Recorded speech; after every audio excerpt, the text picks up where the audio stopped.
Eu sou Cláudio Willer, tenho 76 anos, sou escritor do signo de Sagitário. Meu pai foi Ricardo Willer, comerciante, e minha mãe foi Grete Willer.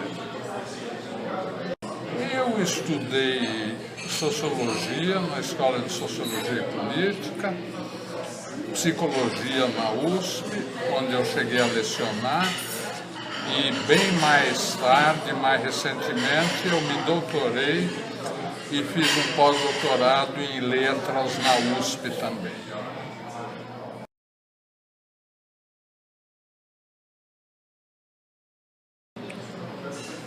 Allen Ginsberg foi um grande poeta americano e um dos principais nomes da geração Beat. Segundo estudiosos, como por exemplo Barry Miles, ele foi o principal responsável pela existência da geração Beat, embora o termo e o conceito tenham sido criados por Jack Kerouac.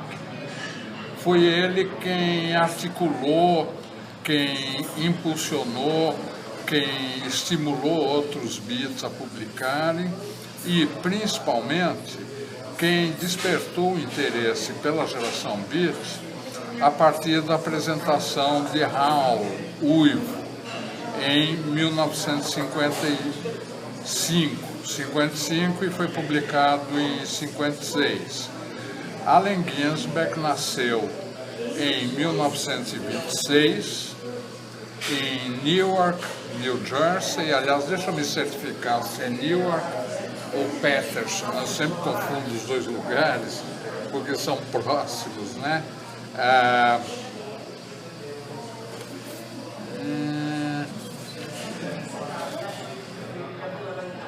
Peraí, está mais detalhado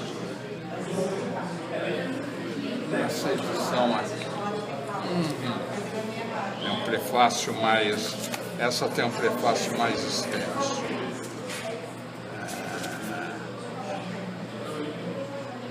Newark, New Jersey, 3 de junho de 1926. E faleceu a 5 de abril de 1997, portanto, há pouco mais de 30 anos da data desta gravação. Além da contribuição como poeta, que o tornou o poeta de maior prestígio nos Estados Unidos da segunda metade do século XX, ele teve uma atuação pública importante, como ativista, como pacifista,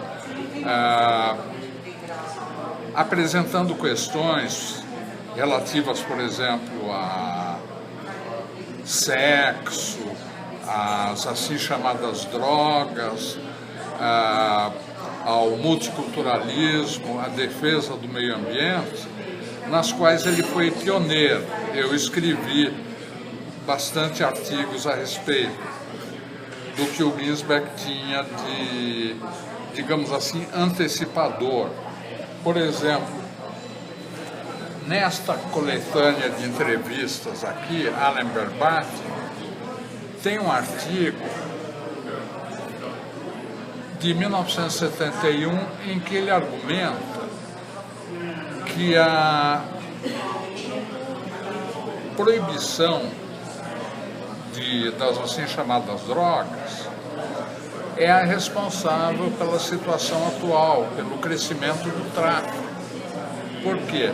A partir dessa proibição, os usuários passaram a ter como interlocutores os traficantes, os quais aproveitaram isso, a exemplo do que aconteceu com bebidas alcoólicas durante a Lei Seca, para expandir seus negócios e conseguir mais usuários.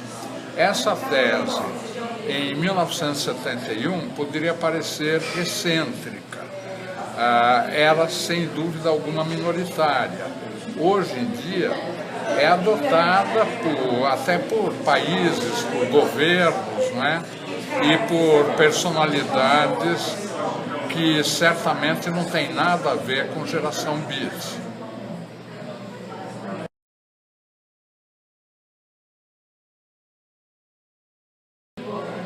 Isso é importante. O contexto familiar de Allen Ginsberg tem sido comentado, observado por todos, não só por biógrafos, mas por ensaístas, porque ele cresceu em um ambiente de classe média. O pai, Louis Ginsberg, era poeta também e era professor. A mãe, Naomi Ginsberg, era louca, quer dizer, ela já tinha tido surtos antes dele nascer e ela foi piorando e ele ficou tendo que ficar em casa cuidando dela. Foi uma experiência evidentemente muito marcante até a internarem. Aí teve episódios dela voltar do hospício, piorar de novo, internarem de novo, até que ela passou o resto da sua vida internada, não é? Pesadamente esquizofrênica. Agora, segundo os estudiosos, Barry Miles e outros biógrafos, isso desenvolveu em Ginsberg um sentido de tolerância, de aceitação da diferença. E não só isso, o pai de Allen Ginsberg, Louis, era um militante socialista e a mãe era militante comunista mesmo. Ela era russa, tinha vindo para os Estados Unidos, ou era filha de russos, não tenho certeza nesse momento. Ginsberg teve parentes na Rússia, né? E era quadro do Partido Comunista. Chegou a levar ele, criança, para reuniões do partido. Ele comenta isso no poema América. Bom, segundo os estudiosos, isso desenvolveu em Ginsberg, esse engajamento político dos pais, um sentido de compaixão, de simpatia pelos menos afortunados, digamos assim, uma vocação para a militância e para o ativismo. Tanto é que ele pretendia inicialmente, quando ele foi para a Universidade de Colômbia, como bolsista, em 1943, aliás, desenvolveu um sentido, aliás, ele pretendia ser um advogado trabalhista, assim como foi o irmão dele, o irmão mais velho, Eugene. Porém, na universidade, pela qualidade de alguns professores de letras e por algumas pessoas que ele conheceu, Lucien Carr, e através de Lucien Carr, Jack Kerouac e William Burroughs, provocou um maior envolvimento em literatura, e ele passou a escrever poesia. Segundo entrevistas dele, tem um número muito bom da revista Rolling Stone, dedicado à geração Beat, depois a gente pode achar na internet, onde tem dois ensaios, uma entrevista e um ensaio, observando que o primeiro som que ele ouviu na vida dele foram os blues de Ma Rainey e Ledbetter também, aqueles pioneiros negros, pioneiros do blues americano. Muito bem. Ouvindo o canto daquela gente, e numa entrevista ele dá bons exemplos disso, ele desenvolveu uma sensibilidade para a sonoridade, para a prosódia, para o modo daqueles artistas se expressarem, que se transpôs para a poesia dele. Ma Rainey, diz ele, foi o primeiro som que ele ouviu na vida dele, porque a mãe dele escutava os discos da Ma Rainey. Ele cita no Kadish o poema de despedida para a mãe dele.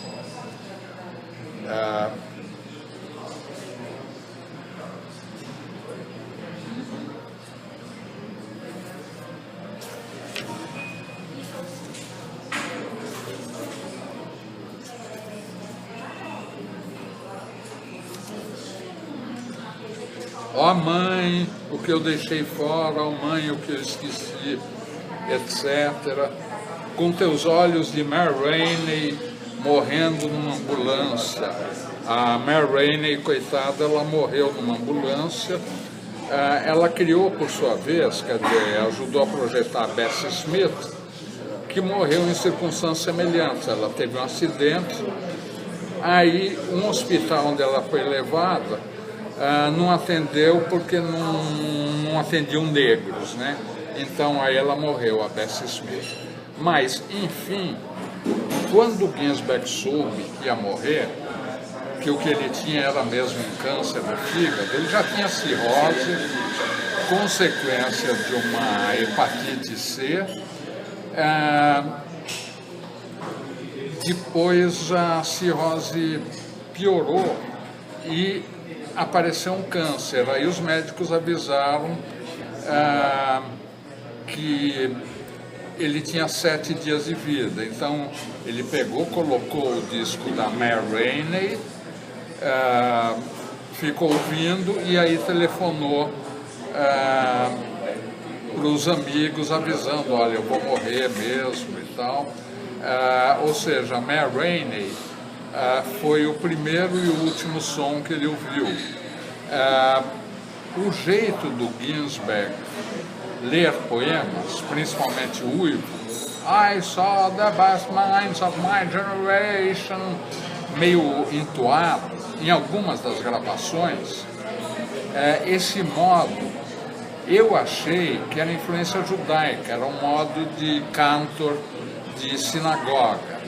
O Ginsberg diz que não, que é impostação de entonação de cantor de blues e que, na verdade, isso tem semelhança com o modo hebraico de cantar e de se expressar religiosamente.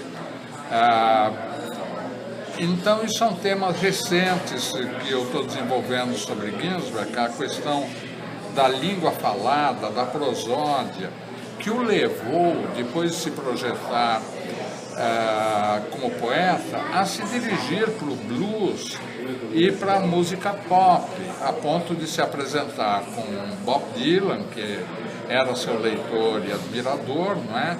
No Thunder Rock Show, com Paul McCartney no Skeleton Dance, com o conjunto punk The Clash e vários outros, não é? Tem uma coisa muito bonita, isso estava disponível na internet, eu preciso recuperar, as últimas apresentações dele, que foram musicais, junto com Peter Orlovsky, companheiro dele,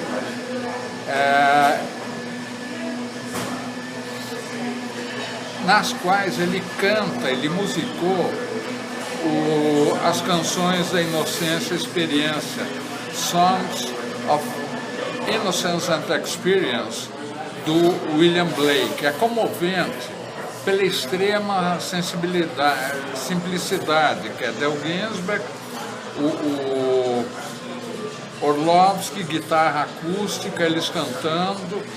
Ele procurou chegar a um máximo de simplicidade, de despojamento e de reaproximação com aqueles antigos cantores de blues.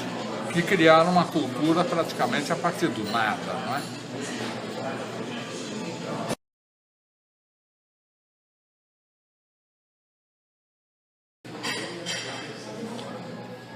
Se tem um eu lírico, Ginsberg começa o Uivo dizendo eu vi, eu. Como tem eu lírico? É a afirmação categórica do eu lírico. Eu vi os expoentes, eu traduzi The Best Minds por expoentes, eu vi os expoentes da minha geração destruídos pela loucura, morrendo de fome, histéricos, nus, arrastando-se pelas ruas do bairro negro de madrugada, em busca de uma dose violenta de qualquer coisa, hipsters com cabeça de anjo, etc. Bom, os episódios todos, ao longo de todas as páginas do Uivo, que vaguearam famintos e sós por Houston, procurando jazz ou sexo ou rango, que desapareceram nos vulcões do México,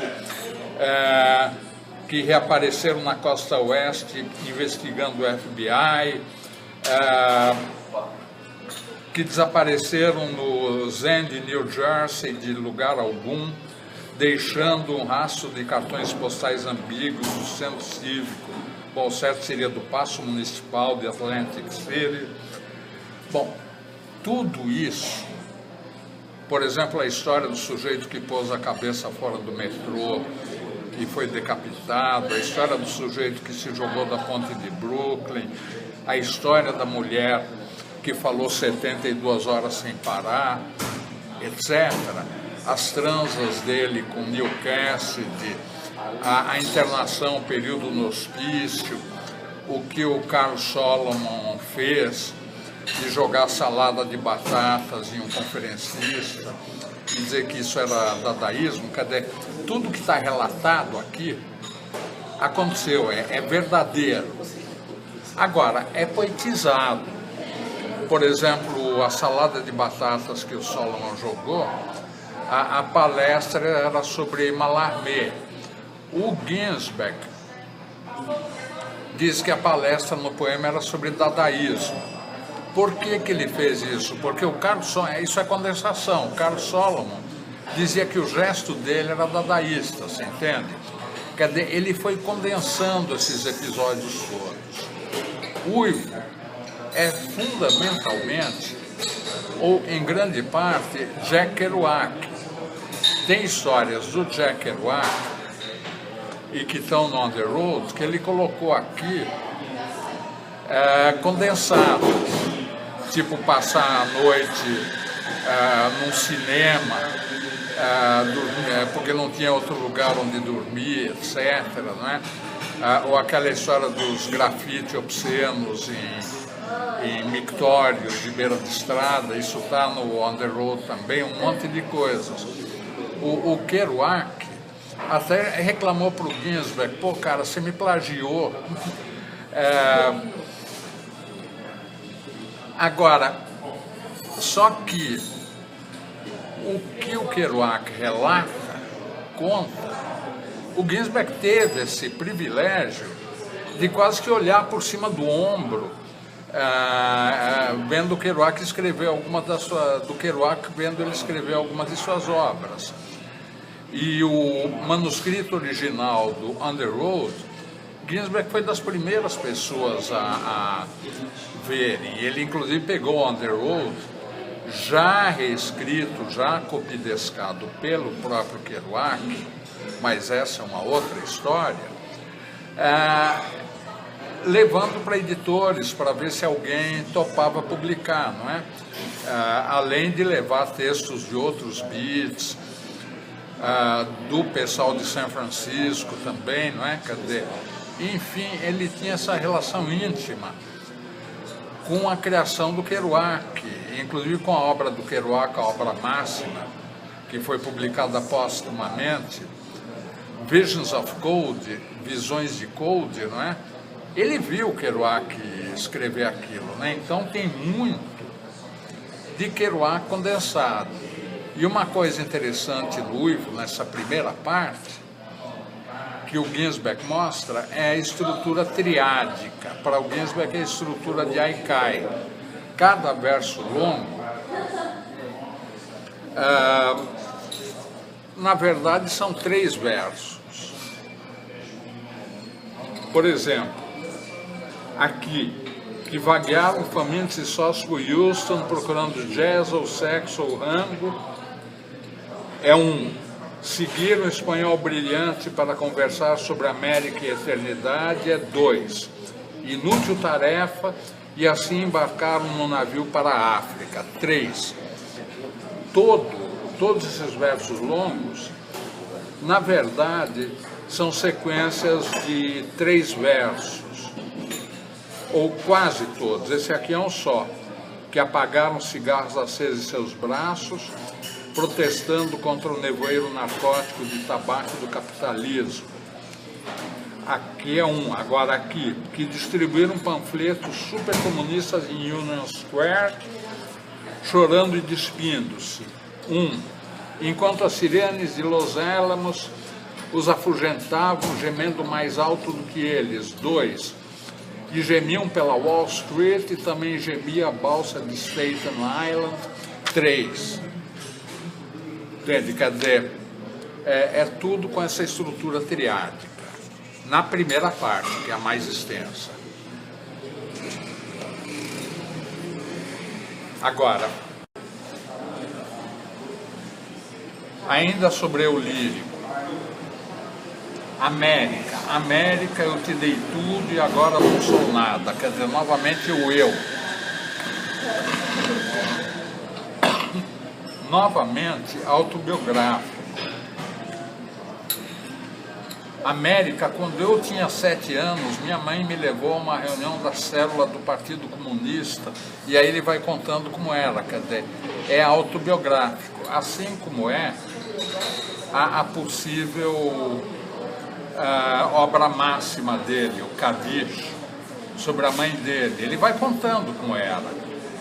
O Kadish, ele escreveu a primeira parte, que é extensa, é um poema mais longo que o em 72 horas, sem parar. Ele tomou estimulantes antes, só que aí ele sentou junto com Lawrence Ferlinghetti e deram um copy desk. A terceira parte, ele já havia escrito em Paris,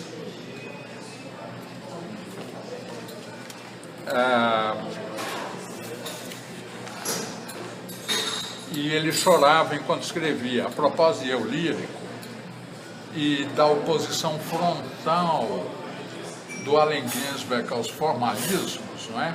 A separação entre autor e obra, ele chorava quando escrevia. E ele achava que quando os poemas em que ele chorava mais seriam aqueles que ficariam melhores. Por exemplo, ó mãe, o que eu deixei fora, ó mãe, o que eu esqueci, ó mãe, adeus com um comprido sapato preto, adeus com o Partido Comunista e uma meia rasgada, adeus com 6 fios de cabelo negro no vão dos seus seios, adeus com teu velho vestido e uma longa barba negra ao redor da vagina, adeus com tua barriga flácida, com teu medo de Hitler, com tua boca de histórias sem graças, com teus dedos de violões quebrados, com teus braços de gordas varandas de Peterson, etc. Bom, ele ia chorando e chorando cada vez mais, enquanto escrevia, né? É divertido isso aqui, uma longa barba negra ao redor da vagina, que a mãe dele, quando surtava, ficava andando nua pela casa, né? O pai dele, que demorou para aceitar a poesia dele, aí o Ginsberg se consagrou e tal, e o pai se deu conta que realmente era grande poesia. Agora, quando ele mostrou o Kadish,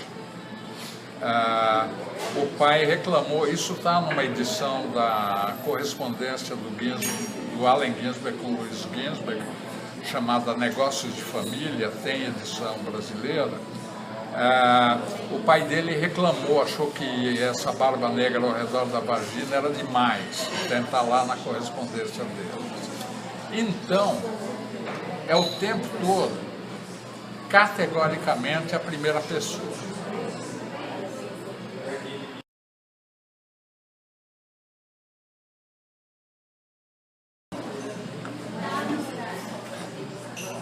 O primeiro contato foi eu escrevendo, dizendo que gostaria de traduzir ele indicando o agente literário. Na época era Carmen Balcells, depois passou a ser o Andrew Willey, né, que é o maior agente literário do mundo. E aí a LPM entrou em contato e acertou tudo. E aí as minhas consultas, né, as respostas dele manuscritas estão disponíveis online. Aí depois ele sumiu de vista porque ele passava 6 meses por ano, na época, retirado, meditando, e outros 6 meses agitando mesmo, né?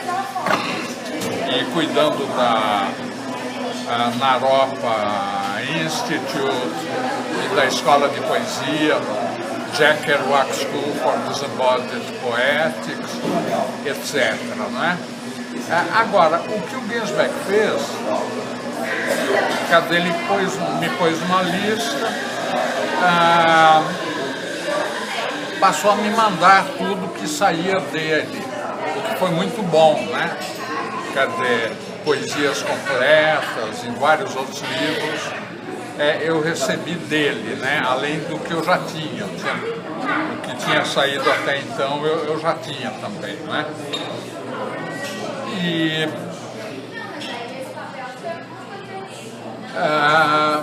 assim foi. Pouco antes de morrer, ele me mandou o The Beat Book, uma antologia pela Anne Waldman, com o prefácio dele, consultando sobre um editor brasileiro. Aí ele morreu, aí eu entrei em contato com a editora Shambhala, de Boston, só que eles me responderam que tinham desistido por causa da complicação de direitos autorais.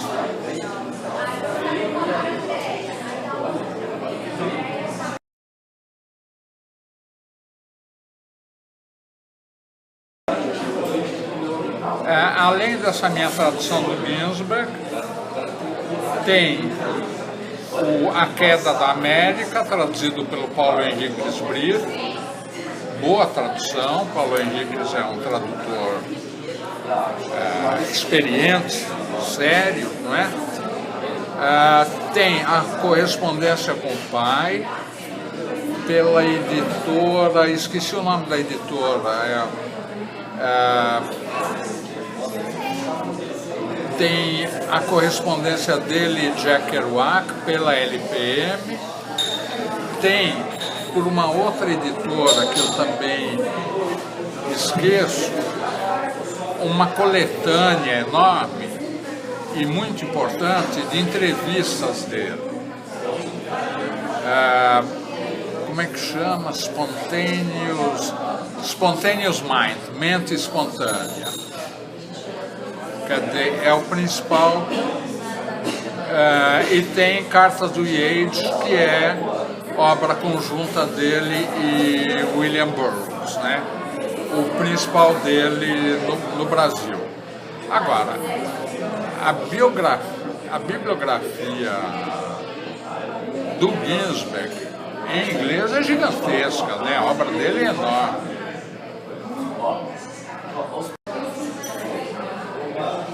Tem um livro de que eu gosto muito, que eu até cheguei a sugerir editores, Allen Verbati, as transcrições de palestras dele, Lectures on Poetry, Politics, Consciousness. Aqui tem o artigo sobre a proibição de drogas como origem do tráfico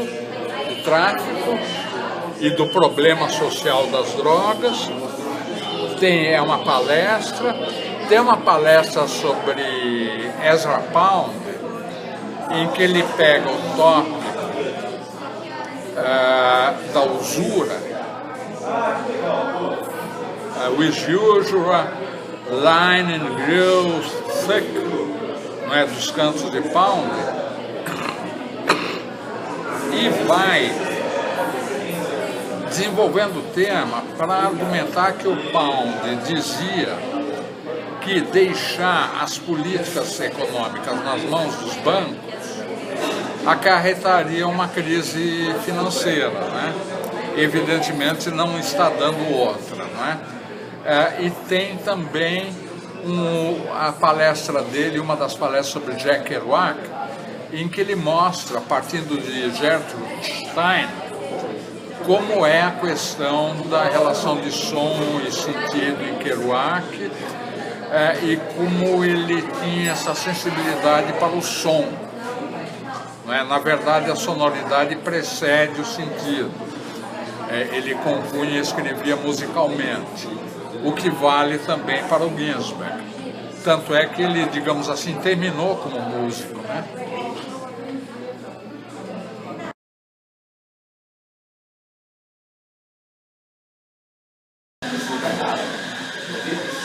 Olha, a sincronia, eu aprendi com Allen Ginsberg, com outros Beats, continuo aprendendo, assim como aprendi muito com surrealismo, André Breton e os outros surrealistas, com Otávio Paz, com Herberto Helder, com um monte de grandes autores, quer dizer, é um processo constante, né? A gente vai se enriquecendo. De todo modo, o importante é ficar intelectualmente ligado.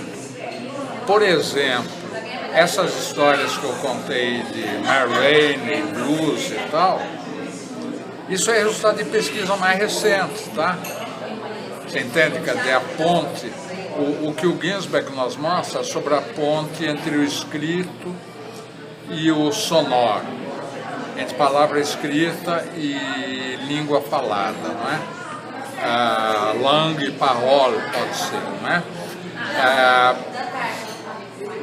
Que está nessa edição que eu recebi recentemente,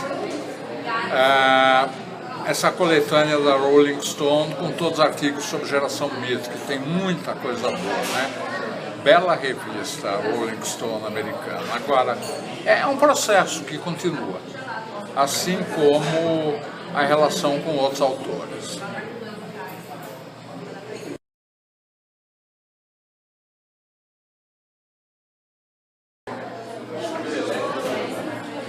Eu não posso me queixar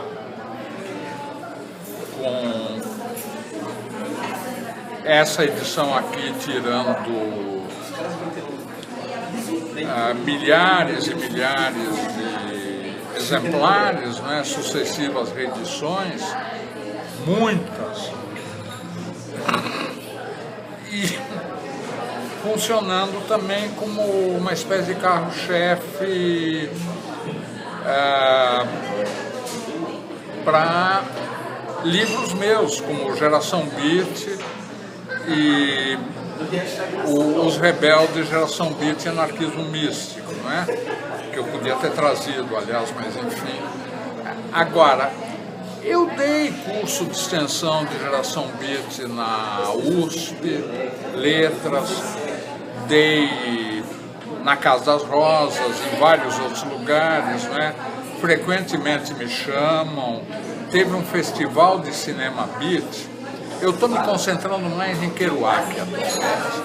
Estou me concentrando mais em Kerouac pelo seguinte: a obra dele é desigual, plural, complexa, imensa, e tratar de Kerouac é um desafio intelectual. Eu gosto de desafios intelectuais. Ginsberg concordaria certamente comigo sobre esse aspecto, né? A obra de Kerouac é uma galáxia, é um universo.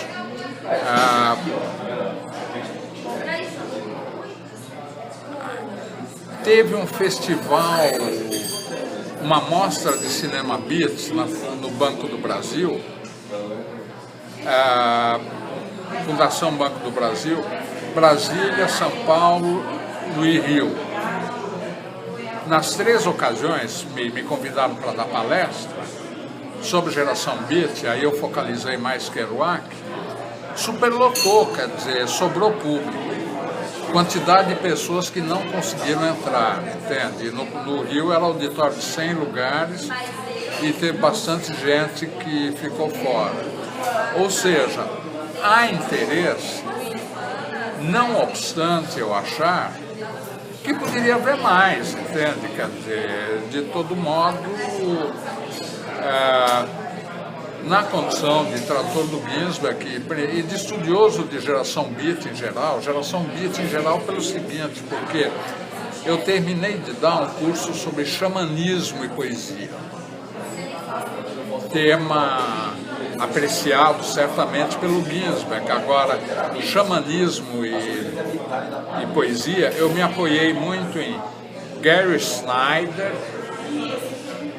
Michael McClure, também beats importantes, não é? E estudiosos específicos de xamanismo, não é? E em Jerome Rothenberg, tem edições deles no Brasil publicadas pela Azul. Bibliografia, tem uma coletânea chamada Geração Beat, de entrevistas com os Beats brasileira, onde vocês encontram a importante entrevista do Ginsberg para Paris Review, relatando o processo de criação dele. Isso eu aproveitei no ensaio, em palestras e no ensaio meu, que está disponível online, né? Sobre drogas e criações literárias, em que eu faço o paralelo entre o que aconteceu com Ginsberg, a olhar quadros de Cézanne e puxar fumo, e o que aconteceu com Baudelaire, que ele relata no Paraísos Artificiais, onde ele teve a intuição das correspondências, não é? Enfim, da minha parte, eu tenho sido chamado e tenho publicado. Agora, eu acho que poderia haver mais. Eu acho que... bom, mesmo em universidades fui chamado também, quer dizer... eu vou passar depois uma bibliografiazinha de alguma coisa, de ensaios mais acadêmicos. Tem um sobre cosmopolitismo e provincianismo em Allen Ginsberg e Jack Kerouac e tal. Agora, é evidente que nós estamos falando, em primeira instância, de leitura, de literatura. A comoção social é consequência. Eu acho que o Brasil é um país onde se precisa ler mais, e eu acho que a minha contribuição é ajudar a descobrir mais sentido no texto e a discernir, a perceber onde que estão os valores literários. Tá bom?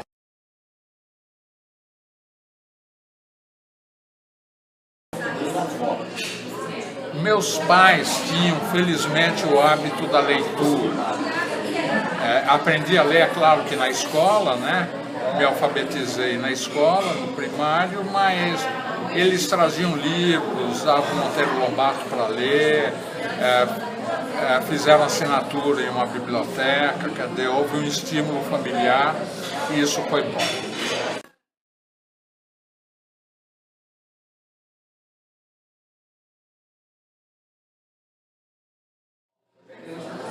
Em 1961, Ginsberg viajou para a Índia, ficou 3 anos fora dos Estados Unidos, ele já tinha rodado bastante pela Europa. Ele era um cosmopolita, sequioso de conhecer o mundo. Na volta da Índia, ele passou pelo Vietnã e viu aqueles monges se incendiando, aqueles monges budistas, e se imolando em protesto contra a ditadura apoiada pelos americanos. Ele relata isso no Indian Journals. Aí ele veio para os Estados Unidos, caiu direto nas primeiras manifestações pacifistas e contra o envolvimento dos Estados Unidos naquela guerra. E é algo que foi crescendo, né, até ele se tornar um dos líderes das grandes manifestações de 1967 e 68, né? E ao mesmo tempo alguém que estimulou o surgimento de uma contracultura, de movimento hippie e tudo isso.